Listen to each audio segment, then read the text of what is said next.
Ben Goertzel here. So our AI R&D progress at SingularityNet, ASI Alliance, at HYPERON is going so fast lately. I thought it would be good to experiment with different ways of communicating some of the blow-by-blow progress and thinking to the community. So I decided to start trying just recording some short, crappy videos on my phone. I want to talk today briefly about OpenClaw and then some follow-on stuff we're working on, which we're calling METTACLAW, and then HyperClaw. So OpenClaw, you're familiar with. I mean, it's not our thing. It's an open source product which sort of lets you use a combination of LLMs to automate everything you do on your computer, right? I mean, potentially it's a huge security risk, but I mean, you can avoid that by using it in the right way. Like I have one laptop I use for experimentation with the OpenClaw and METTACLAW and such systems, and another laptop I use for my own serious work in crypto transactions and whatnot. You can also use a virtual machine to isolate this sort of system from the rest of your OS. So do be careful with security, be thoughtful, but these are very awesome and powerful systems, right? Now, before getting into our own variations on and improvements of OpenClaw, let me say a little bit about what the advent of OpenClaw means in terms of the software industry and the AI industry as a whole. I mean, of course, it's another win for open source and for the just generic, random, free open source community. It's not open source by a big company like Torch or TensorFlow or something. It's something cool that just popped up from some guy in open source land, and then big companies will copy it and they have to deal with it, right? I think it's also a win for giving people what they want, even if it's not perfect, right? And you could look at OpenAI that way. Like Google invented transformer neural nets, the core technology underlying LLMs, but they didn't want to launch it publicly because hallucinations, right? And hallucinations were very annoying. They're less common in LLMs now, but they're still annoying. OpenAI had the insight, well, screw it. Hallucinations are bad, but these are very powerful and useful anyway. Let's just launch something and then fix the problems. And thus, OpenAI got a big lead over Google in deploying a technology Google invented. Google's sort of catching up now. Now, OpenClaw, similarly, I mean, Cloud Desktop is almost there. Sort of. OpenAI was trying to get agentic, but big tech was afraid to go full on automate your computer with LLMs because of security risks, because users might do something nasty or illegal. And if you're an open source developer, you're just like, I want to build something that's cool for me to use and give other people something that's cool for them to use, and we'll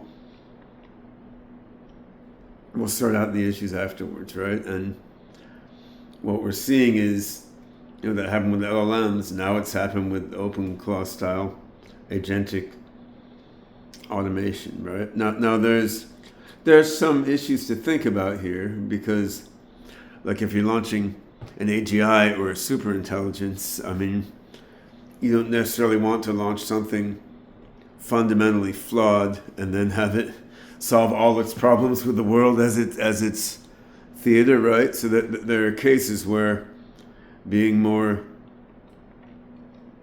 willy-nilly and just throwing messy stuff out there is right, and cases where it's not right. But I mean, I think with OpenClaw, this is a case where it was right, and it will now drive things forward significantly in the same way that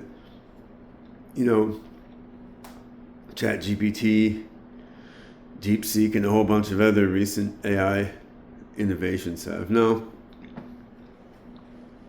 OpenClaw, while cool though, it's not a breakthrough to AGI yet, and you can see that in things like Moltbook, which is a bunch of OpenClaw agents chatting with each other. I mean, it's cool. It got some publicity initially, but it turns out most of the funny stuff on there was probably people closely prompting and puppeteering the OpenClaw agents to do funny stuff. And I mean, in the end, while yes, OpenClaw agents and other AI agents can post questions to each other and answer each other's questions, and that's cool. It's amazing and all that. I mean, they still don't really understand what's going on their own. Like, they can't carry out their own collaborative research projects aimed at building some big systematic thing over time or something like people at our best can do when we're interacting together, right? And and that brings us back to the quest to AGI, which is what's animated my work for decades and is one of the core things that we're working on at SingularityNet and ASI Alliance, as well as rolling out some cool near-term products and building a decentralized infrastructure for AI agents and swarms of AI agents to run on. And this is what motivated SingularityNet's AI team member Patrick Hammer to develop something called METTACLAW, which is a pretty simple thing. It's like a couple hundred lines of code written in our novel AGI programming language METTA, which will also be the smart contract language of the forthcoming ASI chain, scalable AI blockchain infrastructure. And, Patrick basically replicated the core functions and architecture of OpenClaw in a couple hundred lines of meta code. Now, that would just be a fun programming exercise, except that what it does is open the door to integrating a lot of other cool AI stuff inside an OpenClaw type agent, right? And Patrick's already put some different kinds of long-term memory into METACLAW, which is straightforward to do because we have a bunch of code for structured symbolic long-term memory already coded in Meta due to the use of the Meta language in our work on the HYPERON AGI architecture, right? So there's a lot of extensions you can do more easily with METACLAW in the near term, and there's also a cool long-term story because 200 lines of meta code. Meta is a language that's written for self-rewriting code, right? The whole idea, or part of the idea of developing AI systems in Meta is it's then easy for the AI systems to revise that meta code and improve themselves. That's one of the ways that Meta is Meta, right? So you have a very concise, elegantly coded OpenClaw type system. You can integrate it with some of our AGI tooling and with our ASI chain tooling, and it's also instrumented to be self-improving in a more straightforward way than the original TypeScript code base of OpenClaw would be.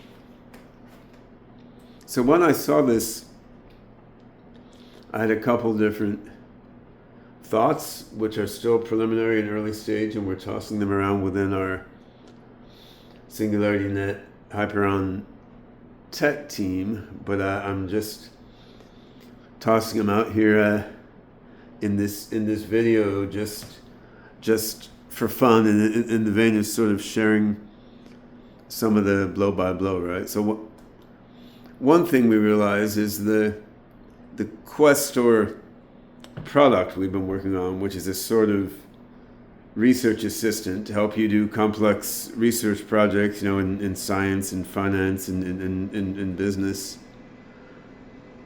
using a combination of LLMs and HYPERON tools. We realized it could be interesting to use METACLAW perhaps as, some of the core infrastructure of the Questor product. Like, it would be a nice way on the back end of this research assistant product. It would be a nice way to allow the research assistant to coordinate a whole bunch of tools. I mean, we can already do that using SingularityNet platform. We can do that using Fetch Agentverse. But there's not a contradiction there, right? Like, you could build this sort of agent orchestration back end of a product like Questor on METTACLAW, and then have METACLAW, invoke agents on fetch, agentverse, and SingularityNet. And you could do that now. You can do that even better once ASI chain is more advanced and METACLAW is rolled out within the ASI chain nodes. But